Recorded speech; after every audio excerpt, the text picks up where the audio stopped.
ಎರಡು ಗುಂಪಿನವರು ಅನ್ಯೋನ್ಯವಾಗಿ ಹಬ್ಬ ಆಚರಣೆ ಮಾಡಿ ಇಲ್ಲವೇ ಯಾರೂ ಯಾವುದೇ ಕಾರ್ಯಕ್ರಮಗಳನ್ನು ಮಾಡುವಂತಿಲ್ಲ ಎಂದು ತಹಶೀಲ್ದಾರ್ ರೆಹಾನ್ ಪಾಷಾ ಹೇಳಿದರು. ಹೌದು, ಇದು ತಾಲೂಕಿನ ನನ್ನಿವಾಳ ಗ್ರಾಮದ ದೊರೆಗಳ ಕಟ್ಟೆ ಮನೆಯಲ್ಲಿ ಶ್ರಾವಣ ಮಾಸದ ನಾಗರ ಪಂಚಮಿ ಆಚರಣೆ ಅಂಗವಾಗಿ ಎರಡು ಗುಂಪುಗಳ ನಡುವೆ ಗೊಂದಲವನ್ನುಂಟು ಮಾಡಿದ್ದು, ಈಗಾಗಲೇ ಒಂದು ಗುಂಪಿನವರು ನಾಗರ ಪಂಚಮಿ ಆಚರಣೆ ಮಾಡಿದ್ದು ಮತ್ತೊಂದು ಗುಂಪಿನವರು ಆಚರಣೆ ಮಾಡಿದಾಗ ಈಗಾಗಲೇ ನಾಗರ ಪಂಚಮಿ ಆಚರಣೆ ಮಾಡಿದ್ದು ಮತ್ತೆ ಆಚರಣೆ ಮಾಡುವಂತಿಲ್ಲ ಎಂದು ನಾಗರ ಪಂಚಮಿಗೆ ಅಡ್ಡಿಪಡಿದ್ದಾರೆ. ನಾಗರ ಪಂಚಮಿ ಆಚರಣೆಗೆ ಅಡ್ಡಿಪಡಿಸುತ್ತಾರೆ ಎಂದು ತಹಶೀಲ್ದಾರ್ ಕಚೇರಿಗೆ ಮನವಿ ನೀಡಿದರು. ಮನವಿ ಸ್ವೀಕರಿಸಿದ ತಹಶೀಲ್ದಾರ್ ರೆಹಾನ್ ಪಾಷಾ, ಠಾಣಾಧಿಕಾರಿ ಕೆ. ಕುಮಾರ್, ಕಿರಸ್ತೆದಾರದ ಸದಾಶಿವಪ್ಪ ಇವರ ನೇತೃತ್ವದಲ್ಲಿ ಎರಡು ಗುಂಪುಗಳ ನಡುವೆ ಶಾಂತಿ ಸಭೆ ನಡೆಸಿ ಮನವೊಲಿಸಿದರೂ ಸಹ ಹಬ್ಬ ಆಚರಣೆಗೆ ಬಿಡುವುದಿಲ್ಲ ಎಂದು ಹೇಳಿದಾಗ ತಹಶೀಲ್ದಾರ್ ರೆಹಾನ್ ಪಾಷಾ, ಇದು ಯಾರ ಆಸ್ತಿಯಲ್ಲಿ ಗುಂಪುಗಳನ್ನು ಬಿಟ್ಟು ಎಲ್ಲರೂ ಒಗ್ಗಟ್ಟಿನಿಂದ ಹಬ್ಬ ಪೂಜೆಗಳನ್ನು ಮಾಡಿ, ಇಲ್ಲವಾದರೆ ಯಾರೂ ಸಹ ಪೂಜೆ ಹಬ್ಬ ಆಚರಣೆ ಮಾಡಬಾರದು ಎಂದು ಹೇಳಿದ್ದಾರೆ.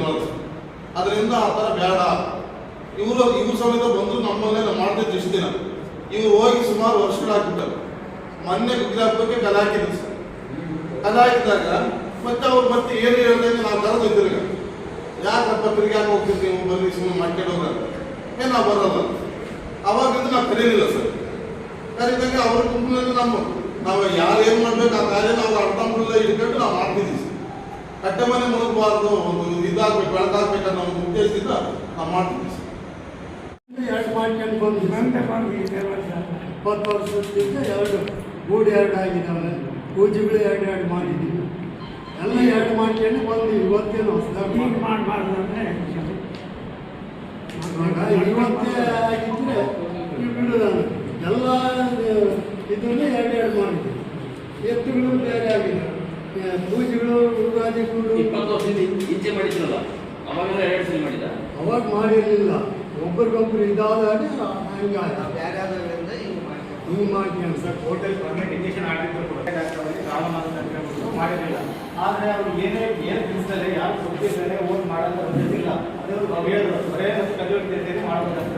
ಆದರೆ ಪ್ರತಿ ತಿಳಿಸಿಲ್ಲ, ಮಾತು ತಿಳಿಸ್ಬೇಕಾಯ್ತು. ಬರ್ರಿ ಮಾಡೋಣ ಅಂತ. ಆಮೇಲೆ ಮಾಡಿದ ಮೇಲೆ ಸರ್ ಅಲ್ಲಿ ಏನಂತಾಗುತ್ತೆ, ಇಲ್ಲಿಂದ ಮಾಡೋಣ ಬರ್ರಿ ಅಂತ ಹೇಳ್ಬಿಟ್ಟು ನಿಮ್ಗೆಲ್ಲ ಬೆಲೆ ಕೊಟ್ಟು ನಾವು ಓದಿ ಸರ್. ಅವತ್ತಿಂದ ಹೋದಾಗ ಒಬ್ಬೊಬ್ಬರೇ ಕರ್ಕೊಂಡು ಒಳಗೆ ಹೋಗಿ ತಗೊಂಡು ಹೋಗಿ ಹೊಡೆಯೋದಂತ ಏನಿದೆ ಸರ್? ಏನಿದೆ ಸರ್? ಹೊಡೆಯೋದು ಏನಿದೆ ಸರ್? ಹೊರಗೆ ಮಾಡ್ತಿದ್ರೆ ನಾವು ಅಡ್ಡಿ ಕೊಡಿಸ್ತಿದ್ವಿ. ನಾವಲ್ಲೇ ಮಾಡ್ತಿದ್ವಿ. ಇವತ್ತು ಅಲ್ಲಿ ಒಂದಾಗ ಇದು ಸಮಸ್ಯೆ ಬರುತ್ತೆ ಅಷ್ಟೇ ಸರ್. ಸರ್ ನಂಜುವಾಡ ಕಟ್ಟಡದಲ್ಲಿ ಬರೀ ಹೊರಗಡೆ ಬಂದು ಸಿಗುತ್ತಾನ, ನಂಜುವಾಡ ಕಟ್ಟಡ ಬಂದು ಸಿಗುತ್ತಾನ. ಅವ್ರು ಒಂದೇ ಸಿಗುತ್ತ ಅಂದ್ರೆ ನಾವು ಯಾರು ಹೋಗಲ್ಲ, ಯಾರು ಹೋಗೋದು ಬೇಡ, ನಾವು ಹೋಗೋದಿಲ್ಲ ಸರ್. ಅದು ಅವಾಗ ಬೇರೆ ಆಗ್ಬೇಕಾದ್ರೆ ಕೇಳಬೇಕಾಗಿತ್ತು.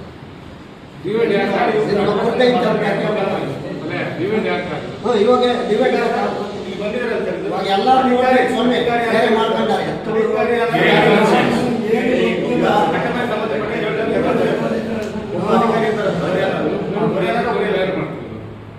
ಸಂಬಂಧಪಟ್ಟ ಅಧಿಕಾರಿಗಳು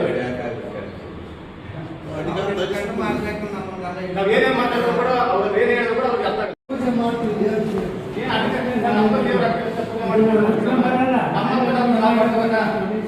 ಈಗ ಕಷ್ಟ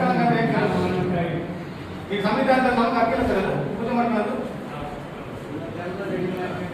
ಸಹ ಬೆಟ್ಟಕ್ಕೆ ಹೋಗಿರಲಿಲ್ಲ. ವರ್ಷ ಮಾಡ್ತಾ ಇರ್ತಾರೆ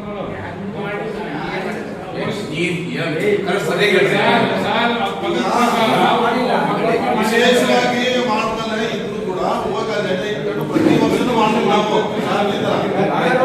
ಮಾಡೇ ಇಲ್ಲ. ಅವ್ರಿಗೆ ಕೇಳಿದಾಗ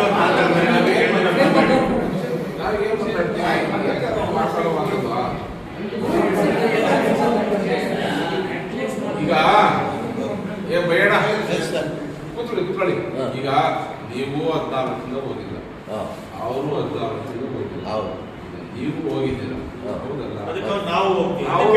ಹೋಗಿ ಮಾಡ್ಕೊಂಡು ಬರ್ಲಿ ಬಿಡಿ. ಏನು ಇಲ್ಲ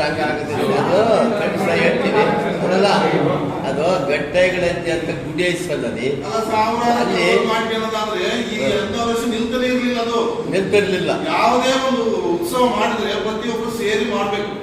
ಈಗ ಅಂದ್ರೆ ಜನ ಏನ್ ಮಾಡ್ತಾನೆ, ಅವ್ರ ಅಣ್ಣತಮ್ಮಗಳಲ್ಲಿ ಯಾರೋ ಒಬ್ಬನ, ಈಗ ಅವ್ರ ಅಣ್ಣತಮ್ಮ ಯಾರೋ ಒಬ್ರು ಇರ್ತಾರಲ್ಲ ಸರ್, ಮತ್ತೆ ನಿಂತು ನೀನ್ ಮಾಡಪ್ಪ ಅಂತ ಅವ್ರು ಕರ್ಕೊಂಡೇ ಮಾಡೋದು. ಅವ್ರು ಬಿಟ್ಟು ಮಾಡಲ್ಲ ಸರ್, ಯಾರನ್ನೂ ಬಿಟ್ಟು ಮಾಡಿಲ್ಲ ಸರ್. ಈಗ ಬರಲಿಲ್ಲ ಅಂದ್ರೆ ಏನ್ ಮಾಡ್ತಾರೆ ಸರ್? ಅನಿವಾರ್ಯ ಕರೆದಾಗ ಬರಲ್ಲ. ಕರೆದಾಗ ಬಂದಿದ್ದಾಗ ಅವ್ರ ಅಣ್ಣತಮ್ಮ ನಿಂತ್ಕೊಂಡು ಮಾಡ್ತೀವಿ ಸರ್. ಅಷ್ಟೇ. ಅವ್ರ ಅಣ್ಣತಮ್ಮ ಬಂದ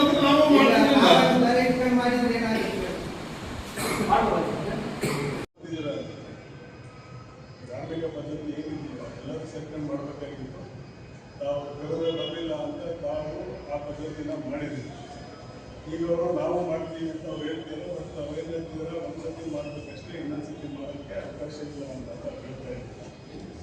ಮಾಡೋಕ್ಕಿಂತ ಮುಂಚೆ ನಾವು ನಮ್ಮ ಹತ್ರನೂ ಬರಬೇಕಾಗಿತ್ತು, ಪೊಲೀಸ್ ಇಲಾಖೆಯಲ್ಲೂ ಬರಬೇಕಾಗಿತ್ತು. ಬಂದು ಕೇಳ್ಕೊಂಡ್ರೆ ಈ ಥರ ಸಮಸ್ಯೆ ಮುಂದಾಗುತ್ತೆ ಅಂತ ನಮಗೂ ಗೊತ್ತಿತ್ತು. ಅವ್ರು ಬಂದಿಲ್ಲ ಅಂದರೆ ನೆಕ್ಸ್ಟ್ ಅವರು ಮತ್ತು ಅವರು ಹೋಗ್ತಾರೆ, ಈ ಥರ ಆಗಬಾರ್ದು ಅಂತ ನಾವು ಬರಬೇಕಾಗಿತ್ತು. ನಾವಾದ್ರೂ ಅವ್ರಿಗೆ ಮಾಡ್ತೀಯಾರೆ ನಾವು ಅಲ್ಲಿಗೆ ಹೋಗ್ಬೇಕು ಅಂತ ನಾವು ಬಂದು ನಮ್ಮ ಹತ್ರ ಬಂದು ಹೇಳ್ಬೇಕಾಗಿತ್ತು, ಹೇಳಿಲ್ಲ. ಈಗ ನಾವು ಮಾಡ್ತಿದ್ದೀವಿ, ಅವ್ರಿಗೆ ಮಾಡೋಕ್ಕೆ ಅವಕಾಶ ಇಲ್ಲ, ಅವ್ರು ಮಾಡೋದು ಬೇಡ, ಅವ್ರು ಏನು ಮಾಡ್ತಾರೆ ಅವ್ರು ಮಾಡ್ಕೊಳ್ಳಿ, ಇಲ್ಲಿ ಕುಟುಂಬದ ಮಾತ್ರ ಹೋಗಬೇಕು. ಈಗ ನೋಡಿ, ಕಾನೂನು ಪ್ರಕಾರ ಮಾತಾಡೋದು ನಮ್ಮ ಪದ್ಧತಿ ಬೇರೆ. ಕಾನೂನು ಪ್ರಕಾರ ಮಾತಾಡಬೇಕಾದ್ರೆ ಯಾರಿಗೂ ಇಂಥ ಕಡೆ ದೇವಸ್ಥಾನ, ಮಸೀದಿ ಆಗಲಿ, ಚರ್ಚ್ ಆಗಲಿ, ಯಾವುದೇ ಧಾರ್ಮಿಕ ಸ್ಥಳಗಳಿಗೆ ನೀವು ಹೋಗಬೇಡ್ರಿ ಅಂತ ಹೇಳಕ್ಕೆ ಯಾರಿಗೂ ಅಧಿಕಾರ ಇಲ್ಲ. ನಾನಾಗಿ ಕಾನೂನೇ ಅವಕಾಶ ಕೊಟ್ಟಿದೆ ಎಲ್ಲ ಕಡೆ ಹೋಗ್ರಿ ಅಂತ. ವಿರುದ್ಧ ಈ ಥರ ಸಮಸ್ಯೆ ಮಾಡ್ಕೊಂತೀರ ಅಂದರೆ ನಾನು ಹೇಳೋದು, ನೀವಿಬ್ಬರು ಅನ್ಯೋನ್ಯವಾಗಿ ಬರೋವರೆಗೂ ಇನ್ಮೇಲೆ ಯಾರು ಹೋಗ್ಬೇಡಿ, ಇನ್ಮೇಲೆ ಯಾರು ಹೋಗ್ಬೇಡಿ. ಅಲ್ಲ ಸಾಯಂಕಾಲ ನಾವು ಮಾಡ್ತೀವಿ ಅಂತ ಸೇರ್ಕೊಂಡು ಮಾಡ್ತೀವಿ ಅಂದರೆ ನಾವು ಮಾಡ್ತೀವಿ.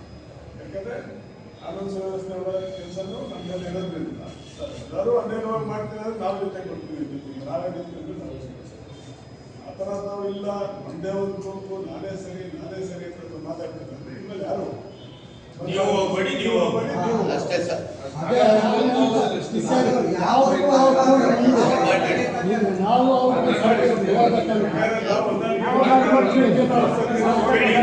ಇಬ್ಬರಿಗೂ ಹೊಂದಾಣಿಕೆ ಮಾಡಿ ಅಭಿವೃದ್ಧಿ ಮಾಡೋದ್ರ ಬಗ್ಗೆ ನಮಗೂ ಚೆನ್ನಾಗಿ ಅದೇ ಥರ ಮಾಡ್ಬೇಕಾಗಿತ್ತು. ನೀವು ಎಲ್ಲರೂ ಸೇರ್ಕೊಂಡು ಅದೇ ನಾನು ಬರ್ತೀನಿ, ನಾವು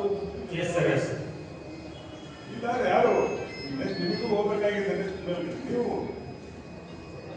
ಹೋದ್ರೆ ನೀವನ್ನೇ ಹೋಗ್ಬೇಕು, ಅವ್ರು ಹೋಗ್ಬಾರ್ದು ಅಂದ್ರೆ ನಾನೇನು ಹೇಳ್ತಾ ಅದೇ ಇದ್ದೀನಿ, ಉಪಕಾರ ಮಾಡ್ಬೇಕಾದ್ರೆ ನಾವು ಇಲ್ಲಿ ಬಂದು ನಾನು ಮಾತಾಡೋದು ನೀವು ಮಾತಾಡೋದು ಬೇಡ. ಊರಲ್ಲಿ ಯಾರು ದೊರೆಗಳು ಅಂತಿಲ್ಲ, ಬೆದ್ರಿ ಯಾರಿಗಳು ಜನರ ಯುವ ಜನ ಬೆದ್ರು ದೊರೆ ಎಲ್ಲರೂ ಬಂದ್ರು.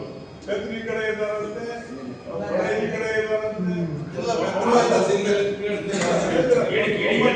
ಒಮ್ಮತ ಇದ್ದಂಗೆ ನಾವು ಮಾಡಿದ್ದೆ ಸರಿ ಅಂತ